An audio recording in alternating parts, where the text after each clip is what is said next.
કે અમુક સિલેક્ટિવ આપણે કોઈ સ્ટોક અહીંયાથી આપણે ફોકસ કરવું હોય કે જે હાલના લેવલે તમને એવું લાગતું હોય કે ખાસા એવા ઘટી ગયા છે કે પછી હવે થોડો હજુ ઘટાડો આવે તો પર્ટિક્યુલર લેવલ તમારા ધ્યાનમાં હોય કે આ લેવલ એ સ્ટોક બેસ્ટ થઈ શકે કે જે આપણા દર્શકોને આપણે અહીંથી બતાવી શકીએ સર? તો વ્યોમિક ડેફિનેટલી જો તમે જોશો તો 2-3 સ્ટોક મારી લિસ્ટમાં છે. સૌથી પહેલાં TCS અને ઇન્ફોસિસ જે જાયન્ટ છે એમને જ હું કહીશ.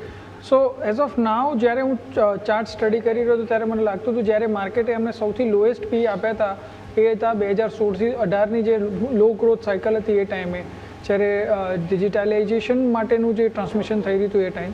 સો એ ટાઈમ ઉપર જ્યારે એમને વેલ્યુએશન મળ્યા હતા 15ના પી મળ્યા હતા. હાલના આ ઘટાડા બાદ જો તમે જોશો તો એમના પી અરાઉન્ડ 20ની અરાઉન્ડ છે.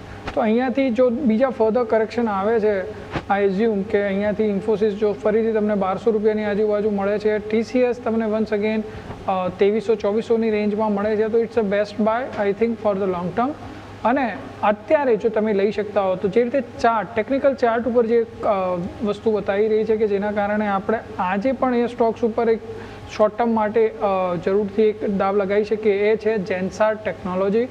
તમે જો કમ્પ્લીટ આઈટી સેક્ટરમાં સૌથી વધારે રિકવરી જેન્સાર ટેકનોલોજી આપી છે. સ્ટોક અત્યારે 2% પ્લસ થઈ ચૂક્યો છે, 590 રૂપિયા ચાલી રહ્યો છે. આજના લો યાની કે 575નું આપણે એસએલ રાખીશું. નીચેમાં મારા હિસાબથી આ જે એસએલ છે એને તમારે સ્ટ્રિક્ટલી ફોલો કરવાનું રહેશે. ઉપરમાં ટાર્ગેટ 650 સુધીના છે, આવનારા 1 થી 2-3 વીકની અંદર આવી શકે છે.